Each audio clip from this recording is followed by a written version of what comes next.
안녕하십니까. 창의 박창보입니다. 오늘 제가 단군 고조선의 역법과 홍익정신에 대한 주제를 가지고 강의를 준비를 하였습니다. 부도지, 환단곡에 기록된 책력, 그다음에 어떤 역법에 관련된 내용, 그다음에 태호복귀 씨와 동이 한민족에 관련된 내용 말씀을 드리도록 하겠습니다. 우주 탄생에 대한 설은 여러 가지가 있습니다. 여러분 잘 아시듯이 천지창조설이 있고요. 또 빅뱅 이론이라든지 다양한 어떤 이론이 있는데요. 신라 때의 박재상이 저술한 부도지에 우주 탄생에 대한 내용이 나옵니다. 율력, 그러니까 음양의 작용으로 인해서 우주가 탄생을 하였다는 것이죠. 더불어서 마고, 흔히 삼신할미라고 하는데요. 마고가 스스로 잉태를 해서 태어나게 됩니다. 이후에 홀로서 두 명의 딸을 낳게 되는데요. 이 두 딸도 역시 두 명의 자녀들을 낳습니다. 여기서 중요한 인물이 이 황궁이라는 인물이고요. 또 흑소도 역시 굉장히 중요한 인물로 소개를 해드리도록 하겠습니다. 이런 그 사행이 섞여서 그런 조화로 인해서 마침내 인류가 번창을 하게 됩니다. 이때에 인류는 지금 현생 인류와는 많이 틀렸을 것입니다. 왜냐하면 지유를 먹고 살았는데 이빨이 없었다고 그래요. 그러니까 우리가 상상하기에 지금 현재 인류 모습과는 많이 상충되는 부분이 있었을 것입니다. 그런데 이 지유가 뭔가 하고 많이 좀 제가 연구를 해봤는데 도무지 어떤 기록이나 어떤 연구 자료가 없어요. 그래서 혹자는 지유니까 석유가 아닐까. 근데 인류가 석유를 먹고 자랐을 리는 만무겠고요. 우리 성경에 젖과 끓이 흐르는 땅이라는 어떤 그런 기록이 있는데 어떤 식물에서 나오는 그런 어떤 인류가 섭취할 수 있는 어떤 그런 성분이 아닐까 생각을 합니다. 저희 처가 가만히 얘기를 듣더니 혹시 줄기를 꺾거나 또는 뿌리를 갈랐을 때 그 우유 빛깔로 나오는 어떤 액체들이 혹시 그런 종류가 아닐까 이렇게 농담 삼아 얘기를 해서 그럴 수도 있겠다라는 생각도 해본 적이 있습니다. 근데 인류가 번창을 하다 보니 먹을 것이 많이 부족해지겠죠. 그래서 우리 그 지소 씨가 이 모자란 그 지유 대신에 이 포도를 섭취를 하게 됩니다. 그러니까 이분도 그 다른 사람들을 위해서 양보를 하다가 배가 고파서 견딜 수가 없으니 그 포도를 아마 맛보았을 것입니다. 그런데 아시다시피 포도는 오래 놔두게 되면 술이 되잖아요. 그러니까 이 술로 인해서 많은 어떤 그 인간의 본성이 파괴되지 않았을까 이렇게 생각을 합니다. 그래서 이런 그 포도주로 인한 그런 어떤 그 문제가 발생한 그 무리들이 이 마고성을 떠나게 됩니다. 이때 그 황궁이 마고성의 리더였는데요. 그런 어떤 그 일에 대한 책임을 지고 성을 폐쇄를 하게 됩니다. 결국 사방으로 출성을 시키면서 다시 돌아오겠다. 소위 복본의 맹세를 하게 되는 것이죠. 이때 마고는 빈성을 보수하면서 청소를 하게 됩니다. 근데 그 흐른 물이 어떤 무게에 의해서 지구의 지축이 변화가 되게 된다는 그런 내용이 들어 있습니다. 자, 황궁을 비롯해서 그 후손들이 장손의 어떤 계를 이어가게 되는데요.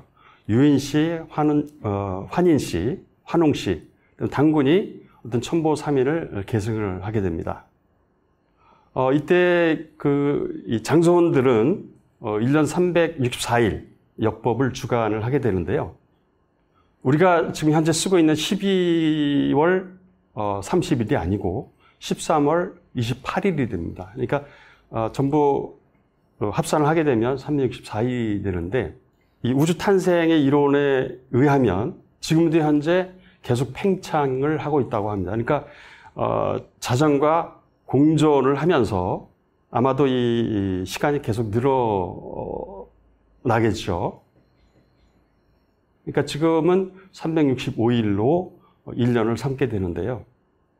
어쨌든 이런 그 역법을 주관한 그 장손들의 계열이 아까 말씀드린 대로 이렇게 쭉 이어지게 되는데요.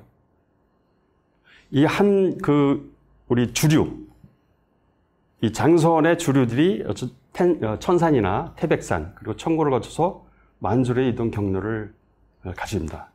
자, 이로써 한민족 9,000년의 역사가 면면이 지금까지 흐르고 있는 것이죠. 이때 그 지손의 그 후손인 요가 부도를 배반을 하고 따로 독립을 해 나갑니다. 우리가 요순시대를 그 태평성대라고 얘기를 하는데요. 그건 잘못 알려진 사실이고요. 이 기록에 의하면 우리 이 부도를 배반을 하고 장손이 아님에도 불구하고 역법을 함부로 만들게 되죠. 그래서 오늘날의 12월 30일, 그러니까 360일에 역법을 만들어서 사용을 하게 되는데요. 이때 토를 중앙에 배치를 합니다. 그래서 어떤 권력을 장악하기 위한 어떤 그 수순이었다고 생각이 되는데, 이 요를 이어서 순이 계승을 하게 되고요. 그 다음에 또 우왕이 순을 계승을 하게 되는데, 그 부도국에서는 신하 유호씨를 보내서 이 요를 토벌을 하게 되고요. 그 다음에 이 순도 역시 마찬가지인데, 이 순이 우에 붙인 곤을 죽입니다. 그래서 우가 그 복수를 하게 되죠. 그래서 자연스럽게 토벌이 되는 과정을 우리가 볼 수 있겠습니다. 또 한당고기에 기록된 책령을 보게 되면 7회 제신의 역이 있는데요. 태백일사 신시봉기에 이런 기록이 나와 있습니다. 처음에 계를 썼다고 합니다. 10월을 한 해의 시작으로 삼았는데, 개는 이제 10개, 해는 시핵으로 인칠의 뿌리를 의미한다고 합니다. 개는 다른 표현으로는 이제 소라라고도 하고, 또 해는 지울이라고 하는데, 여기서 해는 돼지를 뜻하죠. 그래서 돼를 붙이면 돼지우리라는 어떤 우리 말이 탄생을 하게 되는데, 이것은 어떤 둥근 울타리로 태양을 뜻하는 그런 의미도 있습니다.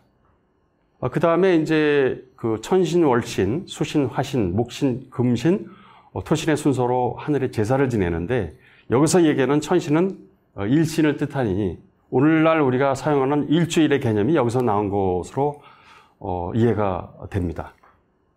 5세 9월 당부터 이제 갑자로서 기년을 하게 되는데요.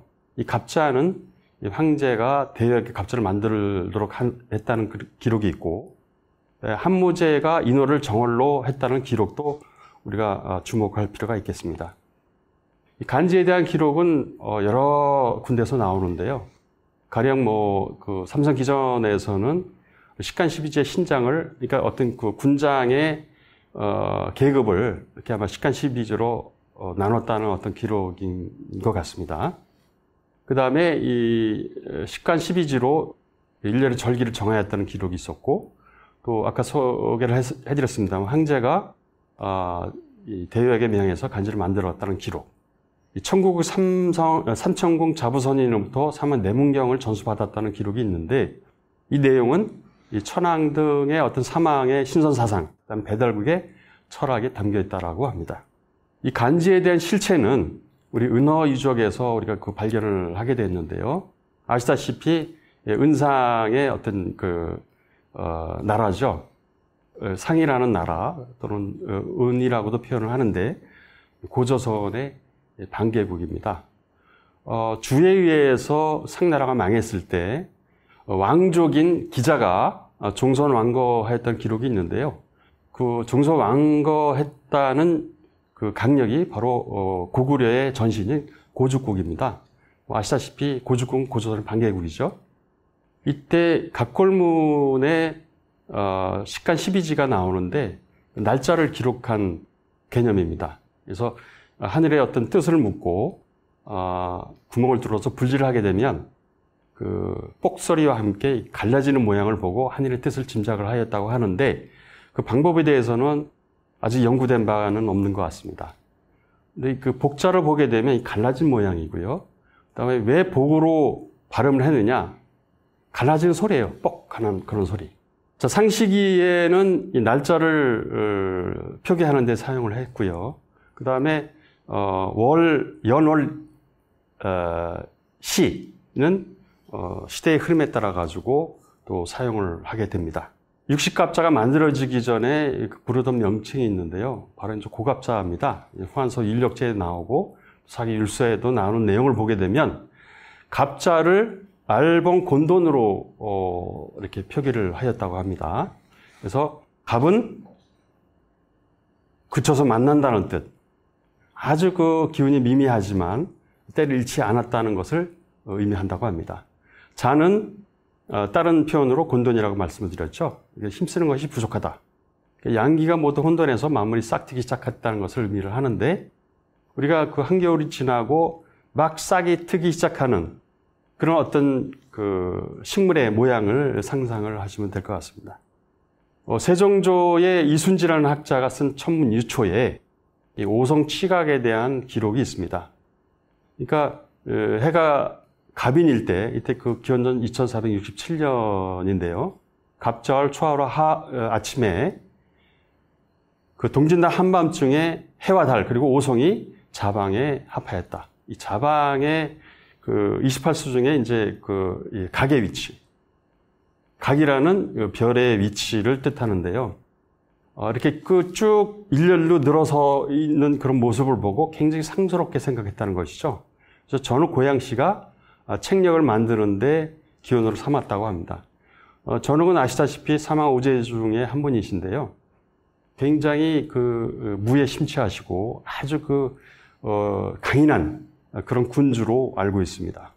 여기서 책력이라고 하는 것은 한마디로 얘기하면 달력을 뜻하는 것입니다. 대만의 서량지라는 학자가 중국 사전사화라는 책에서 이 중국의 역법이 동에서 시작이 되었는데 그 역법을 만든 사람이 희화자라는 것입니다. 근데 이 희화자가 동의의 조상이다라는 논지로 이렇게 쓴 내용이 있습니다. 역법이 뭐냐? 어떤 그 천체의 주기적 현상을 기준으로 해서 세시를 정하는 방법이라고 사전적인 의미로 이렇게 제시가 될 수가 있는데요. 여기서 이야기하는 희화자는 바로 누구냐? 아까 얘기했던 순의 아내 중에 한 사람입니다. 아시다시피 순도 우리 동이족의 일종이라고 말씀드렸죠. 그래서 여기서 이 서량제가 얘기하는 동이는 바로 여기서 우리가 증명이 될 수가 있는 것이고 10개의 해를 낳고 또 다른 아내는 12개 달을 낳았다고 합니다. 그러니까 식간 12제 기원이 여기서 나올 수도 있지 않을까. 이 내용은 산해경에 대황남경에 기록이 되어 있습니다. 이외에도 당근식의 천문 기록이 쭉 제시가 되었는데요. 대부분 그 일식에 관련된 기록입니다. 근데 일식 현상에 대해서 옛사람들은 굉장히 두려움을 느꼈던 것 같습니다. 그래서 이런 그 기록을 남겼는데, 좀 특이하게 오성치루에 대한 기록이 있어요. 당군, 13세 홀단 당군 50년에, 오성치루에 대한 기록이 있는데, 이 오성에 대한 것은 아까 그 오성치각에 대해서도 설명을 드렸습니다만, 수성, 금성, 화성, 목성, 토성이 나란히 이렇게 모여 있는 현상을 관측을 하고 기록한 것입니다. 이것이 과연 사실일 것이냐, 이거를 그 컴퓨터 시뮬레이션을 통해서 증명한 분이 나데일 박창범이라는 학자, 천문학자신데요. 그 논문에 이런 그 증명된 내용들이 나옵니다. 이외에도 이제 한민족의 천문 자산을 제가 쭉 한번 좀 모아봤는데요.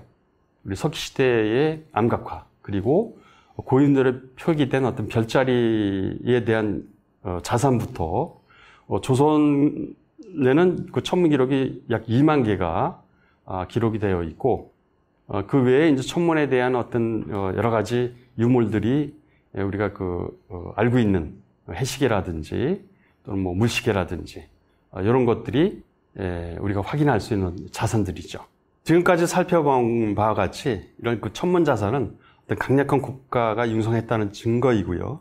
또 천문학자의 기록이라든지 또는 뭐 첨성대 같은 어떤 그런 자산들이 증명을 한다고 볼 수가 있겠고, 또 또는 뭐 삼조고의 전설이라든지 또는 개소나무의 전설. 그 다음에 이제 그 고구려 고분의 어떤 사신도라든지 중 별자리들을 우리가 볼 수가 있습니다. 손상의 열차 분야 지도라든지 심지어는 우리 그 만원 지폐에 보게 되면 어떤 그런 별자리 같은 것들이 인쇄가 되어 있습니다. 그러니까 1만 년의 역사를 그 면면이 흐르는 어떤 천선 민족의 어떤 흐름이라고 볼 수가 있겠습니다.